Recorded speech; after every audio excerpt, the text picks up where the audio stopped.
Akkam jirtu nagaa keessanii viidiyoo kana keessatti free fall kufaatii walabaawaa isa jedhu ilaalla.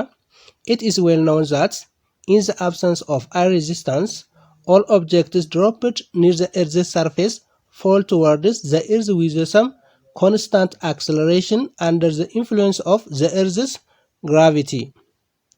Bakka dhiibbaan qilleensaa hin jirretti qaamonni naannawa lafaatti argaman si'a gara lafaatti kufan sababa giraavitii dacheetiin guula ol fakkaataa ta'een gara dacheetti guula'u. Kanaaf bakka dhiibbaan qilleensaa hin jirretti qaamonni naannawa lafaatti argaman kan gara lafaatti kufan sababa giraavitii dacheetiin guula ol fakkaataa ta'een gara dacheetti guula'u jechuudha. Bakka dhiibbaan qilleensaa hin jirretti wanti gara lafaatti walabaan gadi kufu guulli isaa dhaabbataadha. Acceleration isaa dhaabbataadha.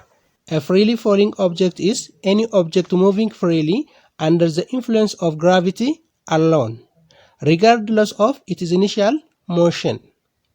Qaamni walabaan gara dacheetti kufu kamuu sababa harkisa dacheetiin yookiin giraavitii qofaan osoo sochii jalqabaa qaamichi qabu irratti hin xiyyeeffatin qaama sochii taasisuudha.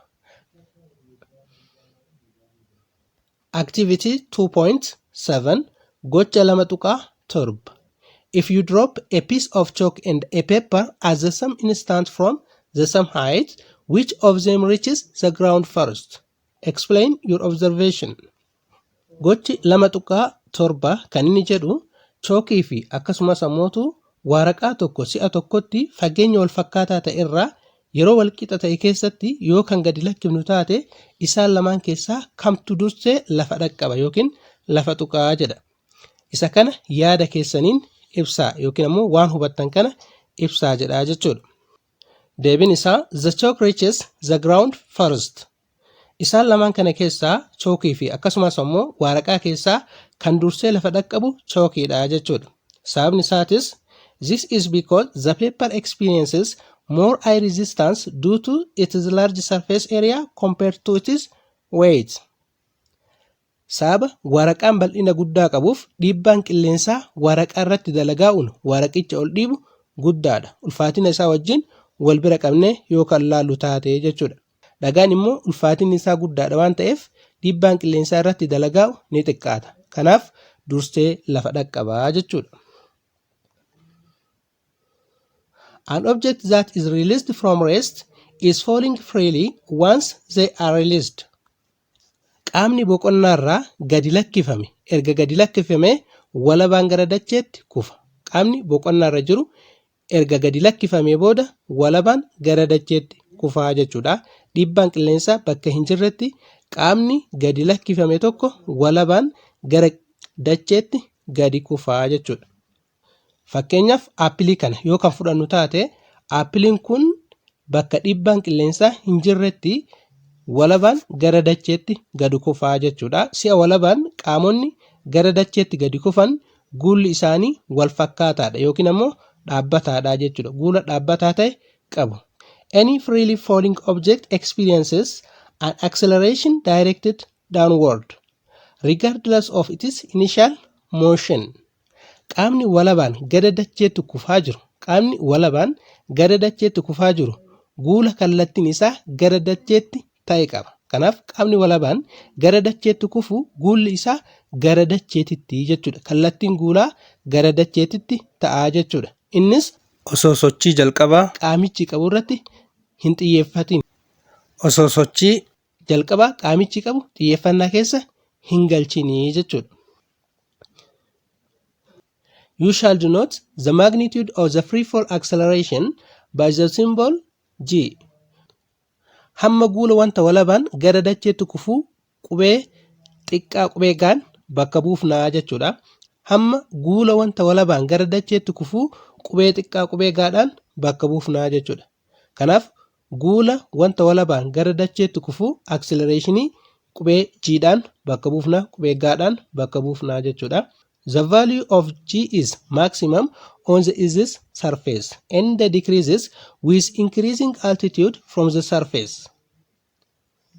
Gatiin guulaa naannoo lafaatti guddaa yoo ta'u lafarraa ol ka'iinsi akkuma dabalaa deemuun gatiin guulaa xiqqaataa jechuudha. Kanaaf naannoo lafaatti acceleration guddaa yoo ta'u adaduma lafarraa gara olitti ol deemaa deemnuun acceleration yookiin guulli xiqqaataa deemaa jechuudha. Kanaaf qaamoleen gara dacheetti si'a kufan ariitii isaanii dabalaatiin deemuu jechuudha. Kanaaf guulli guddataa deemaa jechuudha. Furthermore, slight variations in gravity occur with changes in latitude.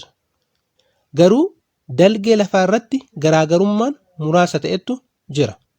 Kanaaf laatitiiduu irratti yookiin ammoo dalgee lafaa irratti garaagarummaan guulaa xiqqaatu jira jechuudha. At the Earth's surface, the value of G is approximately 9.8 meter per second square. Naannoo dacheetti guulli 9.8 meter per second square dha. Kanaaf hammi guulaa yookiin magnituudiin guulaa naannoo dacheetti 9.8 meter per second square dha jechuudha. If you neglect air resistance and assume that the free fall acceleration does not vary with altitude over a short vertical distances, then the motion of a freely falling object moving vertically is equivalent to the motion in one dimension under a constant acceleration. Yoo dhiibbaan qilleensaa akka hin jirreetti fudhannee fi akkasumas guulli qaamni walabaan gara dacheetti kufu lafarraa ol ka'iinsa xiqqoo irratti qabu garaagarummaa akka hin qabneetti yoo fudhanne sochiin qaama walabaan gara dacheetti kufuu fi sochiin daayimenshinii tokko kan guula wal fakkaataa qabu wal qixa yookiin wal madaala. As keessatti tokkoffaa dhiibbaan qilleensaa akka hin jirreetti fudhanna. Lammaffaa guulli yookiin giraavitiin naannawa dirra lafaa akka wal fakkaataa ta'etti fudhanna. Yoo kana ta'e sochiin qaama walabaan gara dacheetti kufuu fi sochiin daayimenshinii tokko kan guula dhaabbataa qabu wal qixa yookiin ammoo wal madaala. Kanaaf sochii kufaatii walabaawaa furuuf himoota sochii daandii sirrii guula wal fakkaataa qabu sirreeffama xiqqoo irratti taasisuudhaan fayyadamuu ni dandeenya jechuudha. Therefore, the equation developed in the previous section for objects moving with constant acceleration can be applied. Kanaaf himoota kanaan dura sochii guula wal fakkaataaf yookiin dhaabbataaf fayyadamne bakka bu'uu ni danda'u. Himoota sochii guula wal fakkaataaf fayyadamne sochii kufaatii walabaawaatiif hojiirra oolchuu ni dandeenya jechuudha. The only modification that you need to make in these equations for freely falling objects is to know that the motion is in the vertical direction, the y direction, rather than in the horizontal direction, and that the acceleration is downward and has a magnitude of 9.8 meter per second square. Sirreeffamni ati himoota sochii kufaatii walabaawaaf himoota kana irratti taasisuu qabdu sochii kufaatii walabaawaa irratti sochiin gara oleeti yookiin vertikaaliidha. Gara kallattii aksiisii yaatti. Dalgee osoo hin taane. Akkasumas kallattiin guulaa gara gadiitti. Guulli kunis hammi yookiin magnituudiin isaa 9.8 meter per second squareidha. Sochii daayimenshinii tokko keessatti fageenya fayyadamne S fayyadamne kufaatii walabaawaa keessatti ammoo bakka fageenya olee fayyadamnaa hojjaa fayyadamnaa jechuudha. Kanaaf fageenyi yookiin oleen qaama walabaan kufu hojjaa waan ta'eef jechuudha. Kanaaf bakka fageenya daayimenshinii tokko irratti fayyadamnu sana kufaatii walabaawaadhaaf sochii kufaatii walabaawaadhaaf ammootu hojjaa fayyadamnaa jechuudha yookiin ammoo olee fayyadamnaa jechuudha. You replace A by G. Kanaaf accelerationii daayimenshinii tokko A'dhaan bakka buufnaa isa sana giraavitiitti sirreessinaa jechuudha. Gravity qubee G'dhaan bakka buufnaa jechuudha. Gravitiin 9.8 meter per second square dha jechuudha. The equation of motion can thus be modified as equation sunis haala armaan gadii kanaan modified ta'a jechuudha. Final velocity is equal to initial velocity plus gravity times time. Equation dimension tokko keessatti bakka gravity kana accelerationii ture jechuudha. Kanaaf bakka accelerationii sana gravitytti jijjiirraa jechuudha. H is equal to or height is equal to initial velocity times time plus 1/2 gravity times time square. Bakka fageenya kana maal fayyadamnaa hojjaa yookiin ammoo height fayyadamnaa jechuudha. Hojjaan wal qixa ta'a. Ariitii jalqaba baay'isu yeroo eda'uu tokko lammaffaa guula baay'isuu yeroo square ta'a jechuudha.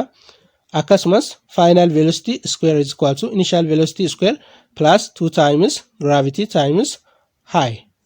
Ariitiin xumura squarein wal qixa ta'a. Ariitii jalqaba square eda'uu lama baay'isuu guula baay'isuu hojjaa ta'a jechuudha. Asitti guulli nuti fayyadamnu gravity dha, g dha jechuudha. Times high hojjaa yookiin ammoo fageenyi qaamichi socho'e gara oliititti yookiin gara gadiititti fageenya qaamichi socho'e ta'a jechuudha. As keessatti v-nootiin ariitii jalqabaatii jechuudha. H is the vertical high. H'n hojjaa oleedha jechuudha. G is acceleration due to gravity. G'n acceleration due to gravity guula gara dacheetti taasifamuudha jechuudha. Guula gravity jechuudha. T is the elapsed time. T'in yeroo itti fudhateedha jechuudha. Example 2.10. A mango fruit has fallen from a tree. Find its velocity and vertical height when it reached the ground if it took 1 second to reach the ground. Fakkeenya 2.10 fireen maangoo tokko muka irraa walabaan gara dacheetti kufe. Lafa ga'uudhaaf sekoondii tokko itti fudhate. Ariitii fi hojjaa si'a maangoon kun lafa ga'uutti qabu barbaadi. Waa lama barbaannaa jechuudha. Ariitii fi hojjaa barbaannaa jechuudha. Solution furmaata initial velocity is equal to 0. Ariitiin jalqaba 0 dha. Maangoon kun mukarraa gabbu'e waan ta'eef jechuudha. Ariitiin jalqaba inni qabu 0 dha jechuudha. Gravity is equal to 9.8 meter per second square.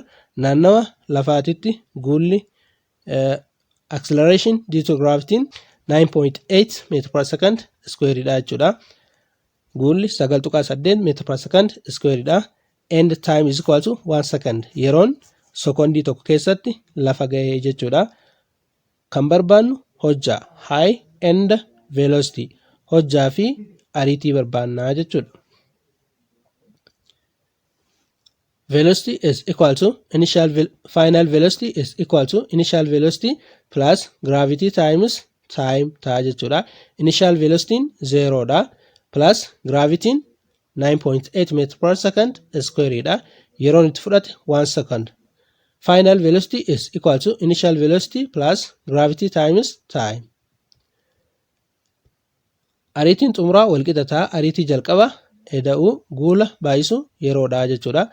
Initial velocity is equal to 0. 0 plus gravity 9.8 meter per second square times time 1 second. Ariitiin xumuraa wal qixa ta'a. Ariitiin jalqaba 0 dha. Eda'uu guulli 9.8 meter per second square dha. Baay'isuu yeroon sekoondii tokko jechuudha. Kanaaf inni kun gaafa waliin baay'atu 9.8 baay'isuu tokko 9.8 ta'a jechuudha. Eda'uu 0 9.8 meter per second ta'a jechuudha. Asii sekoondiin tokko isa kana sekoondii square kana tokkotti deebistii jechuudha. Kanaaf meter per second ta'a jechuudha. Height is equal to initial velocity times time plus 1/2 gravity times time square. Hojjaan wal qixa ta'a. Ariitii jalqaba baay'isuu hojjaan wal qixa ta'a. Ariitii jalqaba baay'isuu yeroo eda'uu tokko lammaffaa guula baay'isuu yeroo square ta'a jechuudha. Kanaaf as keessatti initial velocity yookiin ariitiin jalqaba 0 dha jechuudha. 0 baay'isuu yeroo 0 ta'a. Himni kun 0 ta'a jechuudha. v0 times t kun 0 ta'a. Kanaaf hojjaan wal qixa ta'a. Tokko lammaffaa baay'isuu guula baay'isuu yeroo square ta'a jechuudha. Kanaaf tokko lammaffaa baay'isuu guulli 9.8 meter per second square dha. Baay'isuu yeroo square tokko square si'a ta'u tokko ta'a jechuudha. Inni kunis gaafa baay'atu tokko baay'isuu 9.8 baay'isuu tokko 9.8 ta'a jechuudha. Hiruu 2 9.8 hiruu 2 4.9 ta'a jechuudha. Asii sekoondii squareedhaan badaa jechuudha. Meter per second square times sekoondii squareedhaan badaa jechuudha. Kanaaf 4.9 meetira ta'a jechuudha. Hojjaan maangoon kun irraa kufee 4.9 meetira jechuudha. Meetira 4.9 irraa gara dacheetti gadi kufee jechuudha. Ariitiin inni ittiin gara dacheetti gadi kufe 9.8 meetira per sekandiidha. Ariitiin xumuraa jechuudha.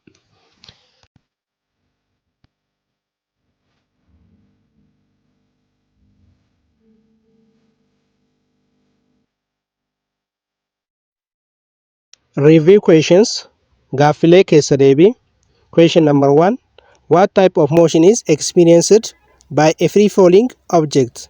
Qaamni walabaan kufu sochii akkamii qaba? Qaamni walabaan kufu sochii akkamii qaba? Sochiin qaama walabaan kufuu sochii akkamiiti? Answer for review questions. Deebii gaaffilee keessa deebitiif kenname. Answer for question number 1. Deebii gaaffii tokkoffaa.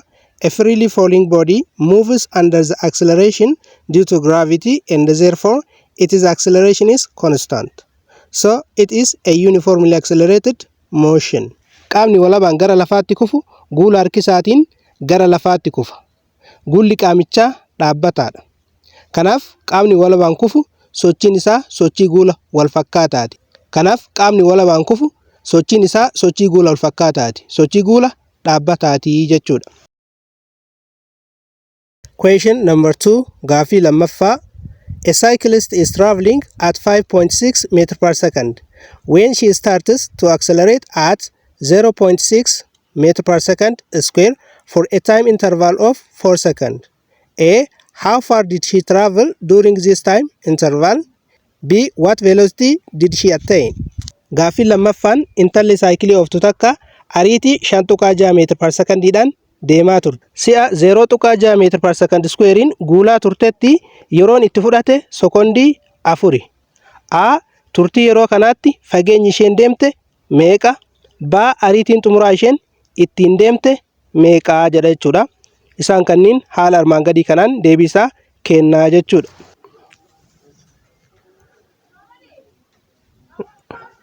Given gaaffii lammaffaan kennamni given initial velocity is equal to 5.6 meter per second. Ariitiin jalqabaa qaamichi qabu 5.6 meter per secondidha. Acceleration is equal to 0.6 meter per second square. Guulli 0.6 meter per second square idha. Time is equal to 4 second. Yeroon sekondii 4 jechuudha. Required barbaadamaan A irratti distance fageenya qaamichi deeme barbaannaa jechuudha. B irratti final velocity ariitii xumuraatii jechuudha kan nuti barbaannu jechuudha. Kanaaf solution furmaata for A aadaaf distance is equal to initial velocity times time plus 1/2 acceleration times time square idha jechuudha. So distance is equal to initial velocity 5.6 meter per second times time 4 second plus 1/2 acceleration 0.6 meter per second square times time square 4 second square. So distance is equal to 5.6 meter per second times 4 second plus 1/2 0.6 meter per second square. 4 squaring kun gaaf 4 square is equal with 16 second square. Kanaaf 4 squaring kun gaaf square ta'u 16 ta'a jechuudha. So distance is equal to 5.6 times 4. 5.6 times 4. 4 times 6 it is equal with 24. 4 barreessine lama qabna. 4 bakka 5 digdama. Kanaan 22 jechuudha. Kanaaf 22 tuqa 4 ta'a jechuudha. Inni kun 22.4 sekondiin asii sekondiidhaan bada meetira. Eda'u isa kana salphisuu ni dandeenya. Kuni lamaan tokko 16 lamaan 8 jechuudha. Kanaaf 0.6 baay'isu 8 0.6 baay'isu 8 8 bakka 6 48. Kanaaf tuqaadhaan booda dijitiin tokko waan jiruuf asitti irraa murraa jechuudha. Kanaaf 4.8 ta'a jechuudha. 4.8 asii meter per second square times asii second square jira. Second square dhaan bada. Kanaaf meetiratu hafaa jechuudha. Kanaaf distaansiin walqixa ta'a 22.4 meetira eda'uu 4.8 meetira ta'a jechuudha. So distaansiin walqixa ta'a 27.2 ta'a jechuudha. 4 fi 8 si'a walitti dabalu 12 ta'a. 2 barreessine tokko qabna. 2 fi 4 6 tokko qabnu isa waliin 7. Kanaaf 27.2 meetira ta'a jechuudha.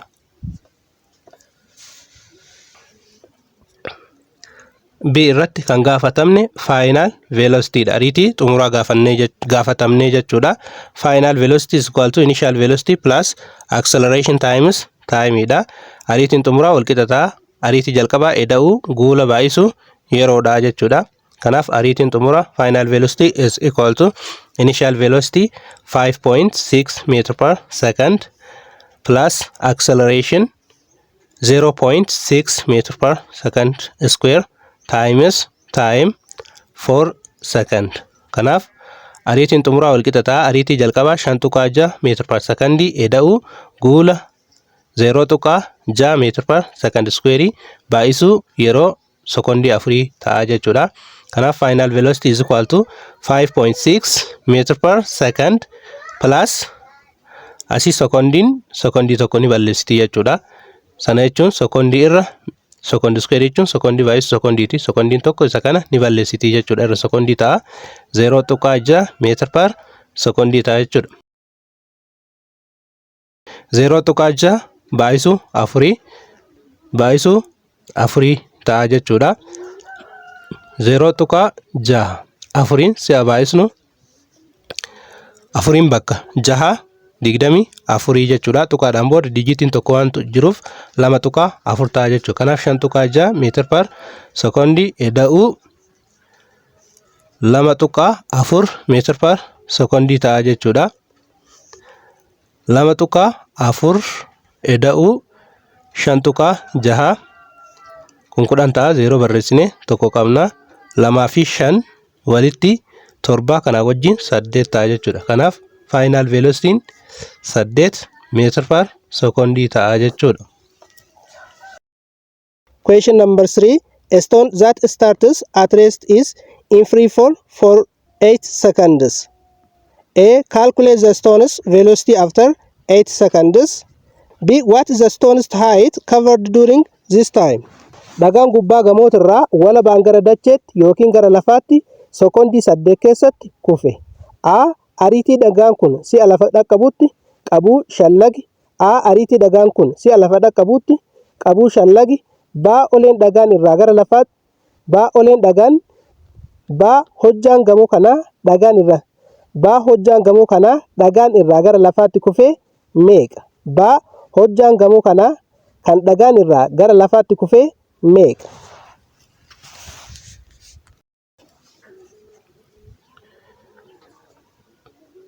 Gaaffii sadaffaa irratti given kennamni initial velocity 0 time yeroon sekondii 8 guulli gravity 9.8 meter per second square dha. Required barbaadamaan final velocity dha. Ariitii xumuraa si'a dhagaan lafa ga'utti. B irratti olee gamoo kanaati jechuudha. Isaan kanneen lamaan gaafatamne. Kanaaf furmaata solution for A final velocity is equal to ariitiin xumuraa initial velocity plus gravity times time ta'a jechuudha. Kanaaf final velocity is equal to initial velocity 0 dha plus Gravity 9.8 meter per second square dha. Time yeroon 8 second. Secondii 8 jechuudha. Kanaaf secondiin kun secondii isa kanaan ni badaa jechuudha. 9.8 baay'isuu 8. 8 baay'isuu 8 64 4 barreessinee 6 qabna. 8 bakka 9 72 6 qabnu sana wajjin 78 ta'a jechuudha. Kanaaf tuqaadhaan booda dijitiin tokko waan jiruuf iddoo kana ta'a jechuudha. Tuqaan 78.4 ta'a jechuudha. So final velocity walqixa ta'a 78.4 meter per second ta'a jechuudha. Inni kun 0 dha waan ta'eef 0tti 78.4 meter per second gaafa idaanu isuma kana ta'a jechuudha. Kanaaf final velocity 78.4 ta'a jechuudha. Kan itti aanu B dha. B irratti hojjaa barbaannaa jechuudha yookiin ammoo olee barbaannaa jechuudha. Oleen walqixa ta'a ariitii jalqabaa baay'isuu yeroo eda'uu tokko lammaffaa guula baay'isuu yeroo square ta'a jechuudha. Kanaaf hojjaa walqixa ta'a ariitiin jalqabaa 0 dha jechuudha. 0 baay'isuu yeroon 0 ta'a jechuudha. Kanaaf inni kun 0 waan ta'uuf hojjaan walqixa ta'a tokko lammaffaa guula baay'isuu yeroo square ta'a jechuudha. Kanaaf hojjaan yookiin oleen walqixa ta'a tokko lammaffaa baay'isuu guula 9.8 meter per second square baay'isuu yeroo square yeroon 8 jechuudha. 8 kana square goonaa jechuudha. Yeroon secondii 8 kana square goonaa jechuudha. 8 baay'isuu 8 64 inni kun gaafa square ta'u 64 ta'a jechuudha. Kanaaf oleen walqixa ta'a tokko lammaffaa guula 9.8 meter per second square baay'isuu inni kun square gaafa ta'u 64 secondin kunis square ta'a waan ta'eef second square ta'a jechuudha. Kanaaf hojjaan walqixa ta'a asitti salphisuu ni dandeenya. Inni kun 2 1 64 2 32 ta'a jechuudha. 9.8 meter per second square baay'isuu 32 second square ta'a jechuudha. Asii second square kun second square kanaan ni badaa jechuudha. Kanaaf hojjaa walqixa ta'a 9.8 baay'isuu 32 meetira ta'a jechuudha. Kanaaf hojjaa walqixa ta'a 9.8 baay'isuu 32 9.8 baay'isuu 32 baay'isuu 8 yookiin 8 bakka 2 16 6 barreessinee tokko qabna. 2 bakka 9 18 kana waliin 19 ta'a jechuudha. 3 bakka 8 yookiin 8 bakka 3 24 ta'a. 4 barreessinee 2 qabna. 3 bakka 9 yookiin 9 bakka 3 27 kana wajjin 29 ta'a jechuudha.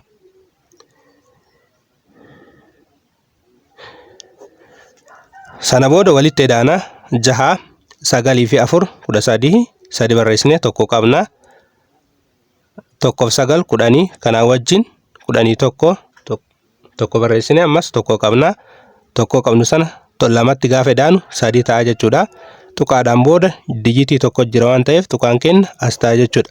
Kanaaf hojjaan 300 fi 13.6 ta'a jechuudha. Meetira 300 fi 13.6 ta'a jechuudha. Oleen yookiin ammoo hojjaan